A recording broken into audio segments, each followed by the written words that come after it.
Good morning, class. How are you all? Hope so you all are fine. How are you all? Hope so all are good, all are fine. So students, as you know, our chapter 14 rain, thunder and lightning is going on.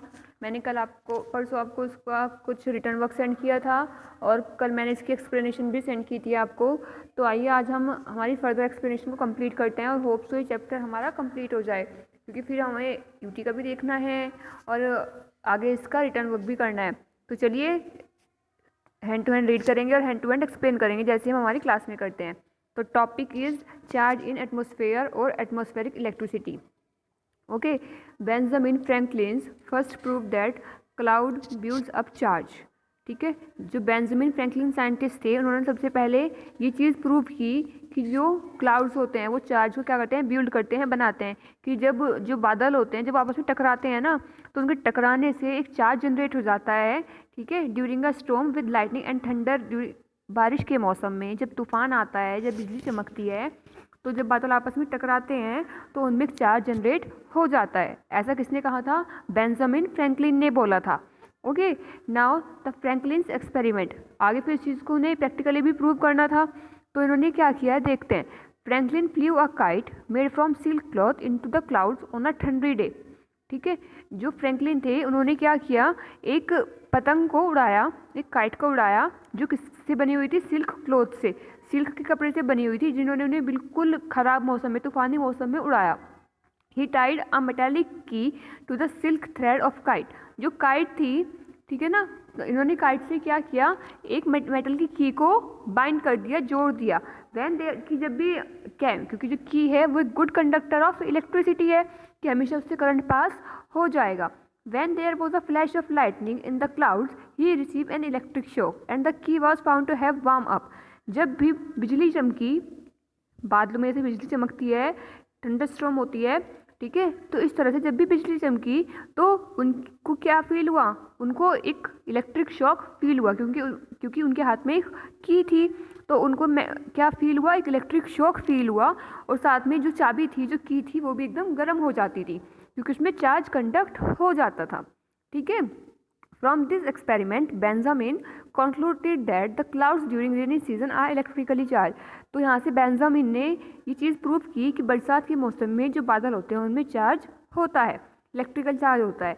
As the kite reach the clouds the charge flow down the wet thread to the metal key. जैसे जो पतंग थी वो बादलों को छूने लगी, आसमान की ऊंचाई तक उड़ने लगी, तो क्या हुआ, जो उसका थ्रेड था वो गीला हो गया.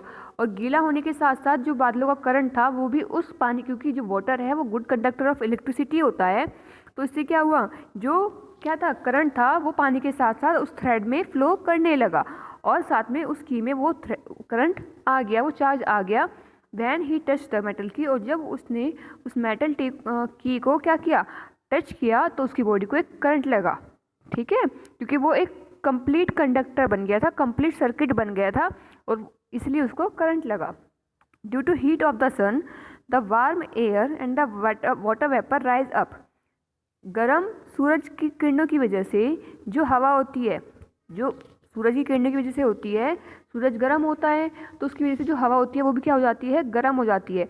गर्म हवा क्या करती है, पानी को भाप बना के उड़ा देती है, इवापोरेशन करती है.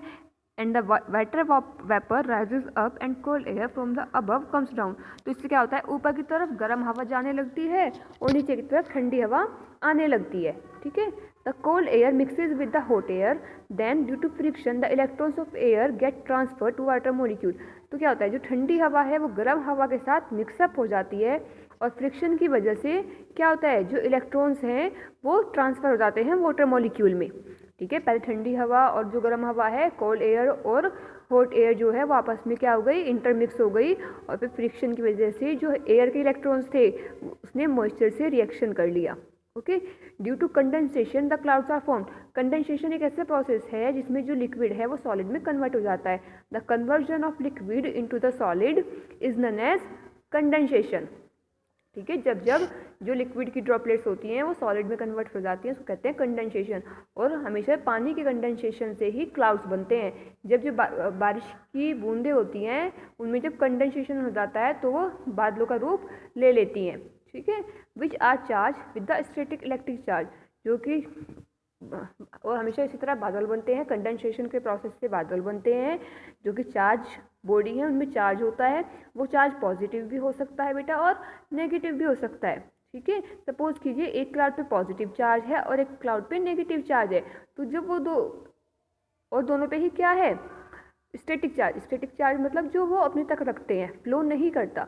और जब ऐसे दो बादल, ऐसे दो क्लाउड, उसमें एक पे पॉजिटिव चार्ज है एक पे नेगेटिव चार्ज है, जब वो दूसरे के पास आते हैं, एक दूसरे से टकराते हैं, तो वो क्या करते हैं, इलेक्ट्रिसिटी कंडक्ट करते हैं, जिसकी वजह से बिजली चमकती है। A large quantity of electric charge flow rapidly from one cloud to the other through the air. हवा की वजह से, ठीक है, हवा की वजह से क्या होता है, एक क्लाउड से दूसरे क्लाउड में बहुत जल्दी करंट पास हो जाता है। ठीक है, जो करंट है, जो चार्ज है, charge pass from one body to another body very quickly, और बहुत ज़्यादा चार्ज पास होता है, और इसकी वजह से क्या होता है, एक हमें स्पार्क दिखाई देता है, जिसको कहते हैं कि बिजली चमक रही है। ठीक है, एक हमें रोशनी से दिखाई देती है आसमान में, जो किसी वजह से होती है, जब चार्ज पास होता है एक क्लाउड से दूसरे क्लाउड में via the when air work as a medium. ठीक है, such rapid flow of charge through the air between the two opposite charge cloud is called electric discharge और लाइटनिंग। जब दो बादलों के बीच में हवा चार्ज को क्या करती है, पास करती है, जब इस तरह से हवा दो बादलों के बीच में चार्ज को क्या करती है, पास करती है, तो इसे क्या कहते हैं हम, इलेक्ट्रिक डिस्चार्ज या फिर लाइटनिंग कहते हैं। क्लियर है? The lightning produce heat due to which air expand. Lightning क्या करती है, हीट प्रोड्यूस करती है। ठीक है, जिसकी वजह से क्या होती है, हवा फैल जाती है, और इसको this sudden and rapid expansion of air, और जैसे ही वो हवा, देखो जो उसके पास हवा है वो एकदम दूर भागने लगती है उससे, बादलों के पास जो हवा है, आसपास जो इन्वायरमेंट होता है वो एकदम दूर हो जाता है उससे, जब वो बिजली चमकती है, तो उस हवा के दूर जाने से ही वो इतनी तेज़ आवाज़ सुनाई देती है, जो हमें सुनाई देती है ना, उसको जिसको कहते हैं हम थंडर। वो किसकी वजह से होता है, जब वो हवा दूर हो जाती है, जो हवा चार्ज पास कर रही थी। When a charge cloud pass over a tall building, जब वो बादल जिसमें चार्ज है, जब वो किसी बड़ी बिल्डिंग के ऊपर से या किसी पेड़ के ऊपर से गुजरता है, तो वो उसमें अपने से अपोजिट चार्ज को कंडक्ट कर देता है। और अगर इस तरह की कोई बिल्डिंग को कोई टच करता है, और वो जो बिल्डिंग है या जो सब्सटेंस है वो गुड कंडक्टर ऑफ इलेक्ट्रिसिटी है, तो वो क्या करेगा, उसमें भी चार्ज को पास कर देगा और करंट लग सकता है। When a charge cloud pass over a tall building or a tree, it induces an opposite charge on them. If the charge built up is large, an electric discharge in the form of lightning strike. When lightning strike a building or tree, it can set them on fire. ठीक है, इससे क्या होता है, आग लगने का खतरा रहता है। Lightning can burn and cause death of living beings. इससे जो पशु पक्षी हैं वो मर भी सकते हैं, जो पेड़ पौधे होते हैं उनमें आग भी लग जाती है। ठीक है, फिर आता है the lightning conductor. High rise building can B, अब जो इतनी बड़ी बिल्डिंग होती है उन्हें जलने से बचाने के लिए उनमें हमेशा पहले उन्हें अर्थन किया जाता है। जब वो बनाई जाती है ना, तो उन्हें पहले से ही अर्थन कर दिया जाता है कि अगर इस तरह कोई कंडीशन हो तो उनमें आग ना लगे। High rise building can be protected from lightning by providing a lightning conductor as it highest point. तो उसके हाइएस्ट पॉइंट पे ही क्या होता है, लाइटिंग कंडक्टर फिट कर दिया जाता है, ताकि ऐसी कोई भी कंडीशन, कोई भी प्रॉब्लम फेस ना करनी पड़े। ठीक है, चलिए अब हम आगे चलते हैं।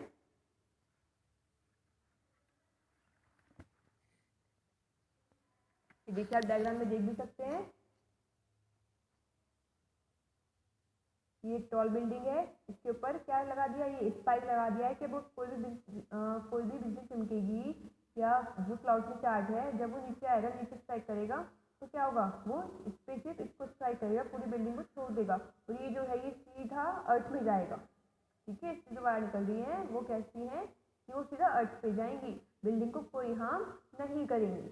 ओके, तो लाइटनिंग कंडक्टर, जो लाइटनिंग का कंडक्टर होता है उसके पास क्या होता है, वो काफ़ी लंबा होता है, मोटा होता है, मेटल की रोड स्ट्रिप होती है, इसके स्टार्टिंग पॉइंट कैसे होते हैं, काफ़ी शार्प होते हैं, काफ़ी नुकीले होते हैं। द स्पाइक, और जो नुकीला पोर्शन होता है, ठीक है, वो कहाँ पे होता है, ऊपर आसमान की तरफ होता है, उस बिल्डिंग के सबसे टॉप पॉइंट पे लगाया जाता है। ठीक है, जो लोअर एंड होता है वो कहाँ पे होता है, अंडर द अर्थ, उसको अर्थ के अंदर डाल देते हैं, तो कहते हैं कि जितना भी ऊपर से करंट आ रहा है आसमान की तरफ से वो सीधा धरती में, मतलब हमारी अर्थ में जाए। और उसको क्या कहते हैं, अर्थिंग। क्लियर है। Next, when a highly charge cloud, जब एक हाईली चार्ज क्लाउड एक बिल्डिंग के ऊपर से गुजरता है तो वो स्पाइक्स में, सपोज उसमें पॉजिटिव चार्ज है तो वो जो स्पाइक है, स्पाइक में वो नेगेटिव चार्ज जनरेट करेगा और ये चार्ज पूरा सर्किट हो जाएगा तो उससे क्या सकता है, बिल्डिंग को करंट लग सकता है। लेकिन जो चार्ज स्पाइक में जनरेट हुआ है वो पाइपलाइन के थ्रू, कॉपर स्ट्रिप के थ्रू, जो कॉपर स्ट्रिप दिखाई दे रही है इसके थ्रू काम क्या आता है, सीधा अर्थ में चला जाता है और बिल्डिंग को डैमेज से बचा लेता है। ठीक है। फिर आपको आते हैं यहाँ पे डूज एंड डोंट्स, कि अगर जब बिजली चमकती है तो हमें क्या करना चाहिए, क्या नहीं करना चाहिए। कि हमें खुले एरिया में नहीं खड़ा होना चाहिए, don't stay in an open place, क्योंकि हमारी बॉडी में कोई भी अर्थिंग नहीं है। Even human body is the best conductor of electricity. ठीक है। डोंट किसी ट्री के नीचे नहीं खड़ा होना चाहिए, मे बी ट्री में आग लग सकती है। हमारे जो रेडियो टीवी होते हैं उन्हें बंद करके रखना चाहिए। इससे अवे जितने भी बिजली के पोल्स वगैरह होते हैं, लाइट के पोल्स वगैरह होते हैं, उनसे दूर रहना चाहिए। ठीक है। अब लाइटनिंग के फ़ायदे क्या क्या हैं, कि जो ये लाइटनिंग होती है इसके फ़ायदे क्या हैं। अब जो एक नेचुरल प्रोसेस है इसके कुछ फ़ायदे भी तो होंगे तभी तो ये हो रहा है। ठीक है। तो आइए इसके फ़ायदे देखते हैं हम। Useful effects of lightning, lightning के क्या क्या यूजफुल बेनिफिट्स हैं। It is said that the evolution of life on earth is due to lightning. ऐसा कहा जाता है कि जो सबसे पहली लाइफ अर्थ पे आई थी, इस भूमि पे, इस ज़मीन पे जो सबसे पहली लाइफ, सबसे पहला जीवन आया था वो उस लाइटनिंग की वजह से ही आया था। और ये मिलर्स एक्सपेरिमेंट में जब आप बड़ी क्लासेस में आ जाओगे तब पढ़ोगे। Fixation of atmospheric nitrogen by electric discharge during lighting, जो हमारे एटमॉस्फेयर में नाइट्रोजन प्रेजेंट होती है उसको जो बैक्टीरिया होते हैं वो सॉइल में फिक्स कर लेते हैं इसके थ्रू, इस लाइटनिंग के थ्रू। तो हमारे सॉइल में नाइट्रोजन कंटेंट भी इसी से बढ़ता है। During rain, when lightning strikes, nitrogen and oxygen of the atmosphere combine to form nitric। जब बरसात के मौसम में जो बिजली चमकती है, जब वो नाइट्रोजन से और ऑक्सीजन से टकराती है तो वो उन दोनों को आपस में जोड़ के क्या बना देती है, निट्रिक एसिड बना देती है। और निट्रिक एसिड के बनते ही वहाँ पे काफ़ी सारी रिएक्शंस होती है। रेन वाटर ब्रिंग्स दिस, और जो निट्रिक एसिड बनता है वो बारिश के पानी के साथ नीचे आता है, जिसको कहते हैं एसिडिक रेन। ठीक है। और ये क्या करता है, निट्रिक एसिड हमारी मिट्टी में मिक्स हो जाता है और मिट्टी में नाइट्रोजन का जो कंटेंट है, जो रिक्वायरमेंट है, उसको फुलफिल करता है। ठीक है। जितने भी कैल्शियम कार्बोनेट्स हैं वो सब उससे रिएक्शन करते हैं। Formation of ozone from the atmospheric oxygen, जो हमारे एटमॉस्फेयर में ऑक्सीजन प्रेजेंट है उससे जो ओजोन लेयर बनती है वो भी लाइटनिंग की वजह से ही बनती है। ठीक है ना। चार्ज स्पार्क बोला जाता है इसको, चार्ज स्पार्क प्रोसेस, जो ओजोन लेयर बनाने में हेल्पफुल होती है। इलेक्ट्रिक डिस्चार्ज ड्यूरिंग लाइटनिंग, जब भी इलेक्ट्रिक डिस्चार्ज होता है बिजली चमकने पे तो हमेशा ओजोन बनती है। जो O2 होती है वो ब्रेकअप हो जाती है O प्लस O। देखो रिएक्शन क्या होगी इसकी बेटा, O2 है, जैसे बिजली चमकेगी कैसे भी टूट जाएगी, O प्लस O। पहले से यहाँ पे क्या प्रेजेंट है, एटमोसफेयर में और भी O2 है, ऑक्सीजन है। जब इस O2 के साथ ये ऑक्सीजन रिएक्ट करेगी, ठीक है, तो ये क्या बना लेगी, O3, और ये क्या होती है, ओजोन होती है। ठीक है। Ozone layer in the atmosphere क्या करती है, जो एटमॉस्फेयर में ओजोन लेयर का क्या काम है, ये हमें प्रोटेक्ट करती है हार्मफुल सन रेज से, हार्मफुल यूवी रेज से। ठीक है। जितनी भी हार्मफुल यूवी रेज आती है उनसे जो प्रोटेक्ट करता है, जो प्रोटेक्ट करती है सभी लिविंग फॉर्म्स को A to Z, वो कौन होती है, ओजोन लेयर होती है। तो ओजोन लेयर भी कब बनती है, लाइटनिंग पे बनती है। ओके। तो यहाँ पे आपका चैप्टर कंप्लीट हो जाता है। ये आपने इसके कीवर्ड्स होप तो कर लिए होंगे। कल हम इसका बुक वर्क करेंगे एंड आफ्टर दैट इसके क्वेश्चन आंसर। ओके। तो तब तक आप इस चैप्टर को पढ़िए, कोई प्रॉब्लम हो तो मुझसे पूछ लेना। तब तक के लिए stay home, stay safe. Thank you my dear students, have a nice day ahead.